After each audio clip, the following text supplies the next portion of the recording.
훅 들어온다. 그녀의 판촉행위. 내가 잘 가는 빵집이 있는데 그 빵집은 가격도 싸고 빵도 맛있고 해서 자주 들르는 곳이다.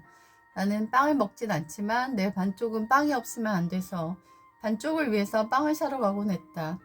하지만 그 빵집은 여러 장점에도 불구하고 하나의 치명적 단점이 있다. 그 판매하시는 분께서 지나치게 판촉을 한다는 것이다. 막 나온 빵이 있어요. 놓치지 말고 구매하세요. 끊임없이 홍보를 하는 까닭에 귀가 너무 아플 정도이다. 인생은 살다 보면 속이 시끄럽고 힘들 때가 많이 있다. 그날도 마음속으로 시끄러운 소리들이 들려서 혼자 스트레스를 받고 빵집에 가고 있었는데 빵집 안에서 끊임없이 들리는 판촉 소리가 피곤했다. 그래서 다음엔 쪽지를 써가지고 와서 건네주고 와야겠다. 이 빵집이 너무 좋지만 시끄러운 소리 때문에 힘들 때가 있으니 판촉을 좀 자제하면 어떨까라는 글을 써서 쥐어주고 오면 좋겠다라는 생각까지 했다. 그러다 어느 날 그 소리가 다르게 들리는 경험을 했다. 아, 이 빵집이 많이 힘들구나. 영세한 빵집들이 전부 망했지? 망하지 않고 싸고 좋은 맛있는 빵을 주기 위해서 엄청나게 열심히 버티고 계시는구나. 원래는 카드로 계산하는데 그날은 현금으로 계산했다. 몇백 원짜리 잔돈이 생기는 것이 귀찮아서 항상 카드로 긁었었는데 조금이라도 도움이 될까 싶어서 현금으로 계산했다. 똑같은 소리도 어느 순간 다르게 들리는 경험을 하는 것은 내가 그 가게를 이해하는 마음이 생겼기 때문이다. 그것은 나 역시 요즘 내가 하는 일이 조금 어렵기 때문이다. 나도 요즘 광고를 하고 싶은 마음이 들었다. 내 상황으로 인해서 나는 그 빵집의 판촉을 이해하는 마음을 겨우 갖게 되었다. 사람은 비슷한 상황에 처해져 있지 않으면 남을 이해하지 못하는 경향이 있는 것 같다. 한 유명한 가수가 몇십 년 동안 광고를 안 하다가 광고를 하겠다고 선언한 후 단 몇 개월 만에 40억을 벌어들였다는 이야기를 씁쓸한 마음으로 읽었다. 서민들의 상황과 다르게 화려한 삶을 살고 있는 공인들, 그리고 최선을 다해 판촉해도 너무나 어렵게 살고 있는 서민들, 그들의 삶이 화려한 공인들의 삶과 대조적으로 지나간다. 빵집에서 판촉 소리를 음악처럼 들으며 더 열심히 현금을 내주고 그 작은 가게를 도와주고 싶다는 생각이 든다. 좀 멋진 내 이웃집.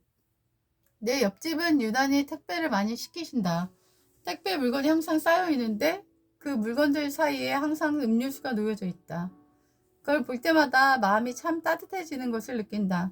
사실 돈을 내고서 물건을 시키는 것이기 때문에 서비스에 대한 값은 분명히 지불한 것이지만 감사를 표현하는 그 마음이 너무나 귀하고 향기롭다. 어제는 택배를 3개나 시킨 것 같았는데 그 3개 물건 위에 다 한결같이 음료수가 놓여 있었다. 저번 달에 나는 4명의 학생들에게 택배 선물을 보냈다. 그 중에 2명은 너무나 감사를 표현했고 물건까지 들어올리며 감사하다라고 이야기했다. 그 감사를 보니 마음이 너무나 기뻤고 소박한 것에 감사해주는 그 마음에 기분이 너무 좋아지면서 내가 더 감사한 마음이 들었다. 하지만 2명은 받았는지조차 알 수가 없었고 1명은 6번이나 선물을 보내줬지만 감사를 표현한 적은 단 한 번도 없었다. 나에게 항상 정겹고 감사한 메시지를 보내주는 분이 계시다. 10년 동안 나에게 그런 메시지를 보내주셨고 나를 위해, 우리 가정을 위해 기도해 주시는 분이신데 나는 매 달마다 그분에게 선물을 보내드리고 있다. 한 번은 과일을, 그 다음에는 고기를 번갈아 가며 그렇게 선물을 보내드린 지도 10년여 정도 되고 있다. 거의 매달 감사를 표현하지 않은 적은 없었던 것 같다. 우리 집안에 어려움이 있었을 때, 힘들었을 때마다 생각나는 것은 그분들의 기도였다. 나는 나에게 잘해주시는 분들에게 항상 감사와 선물로 마음을 표현하고 있다. 그리고 그것이 사람으로서의 도리라고 생각한다. 그리고 나 역시 내가 베푸는 친절과 사랑과 사랑에 대해서 감사를 표현해주는 사람들이 좋다. 고지혈증으로 식단이 해결되나요? 약 먹어요. 약이 위험하다는 얘기를 너무 많이 퍼져 있는데 안 먹는 게 더 위험하다고 생각해요. 머리나 심장으로 터질 수 있으니까요. 약을 꼭 먹어야 한다와 먹으면 안 된다로 팽팽히 싸우고 있는데 한 달 정도 공부했는데 저는 먹자로 결론을 내렸어요. 식이로 되는 조절이 15%에 불과하고 면, 빵, 떡, 과일 다 먹으면 안 돼요. 삶의 기쁨이 거의 없이 살아야 돼요. 운동은 땀이 날 정도로 걷기 하고 근력 운동도 해야 하고 체중도 많이 빼야 돼요. 폐경이 되면 여자들은 콜레스테롤 수치가 무섭게 올라가는데 식생활을 바꿔도 수치가 떨어지지 않고 의사들도 약을 먹어요. 스타틴이 치매랑 근육통에 부작용이 있다고 알려졌는데 해당된 사람의 확률이 있긴 하지만 안 먹어서 잃게 될 위험이 더 크다라고 생각합니다. 이런 내 서랍장에 물건을 찾을 수가 없다니. 서랍장 안에 물건들이 엉망으로 수납되어 있다. 나는 지우개랑 연필을 찾으려다가 그만 못 찾고 말았다. 그래서 시간을 내서 서랍장을 정리했더니 한 서랍장만 깨끗하게 정리가 되어 있다. 6개의 서랍장인데 나머지 5개도 시간을 내서 꼭 정리해야 될 것 같다. 서랍을 정리하고 느낀 것은 물건을 찾기가 너무 쉽다라는 것이었고, 나는 한눈에 휙 들어오는 물건들을 보니 너무나 기분이 좋았다. 어디에 있는지 잘 보이기 때문에 찾기가 시간이 훨씬 수월했다. 우리의 생각도 잘 정리가 되어 있으면 좋을 텐데 라는 생각이 들었다.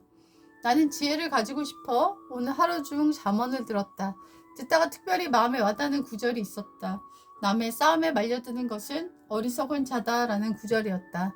나는 오늘 어떤 두 사람이 싸우고 있는 댓글을 읽었다. 근데 한 사람의 행동이 너무나 이해가 되지 않아서 끼어들려다가 그 선구 구절이 생각이 나서 끼어들지 않았다.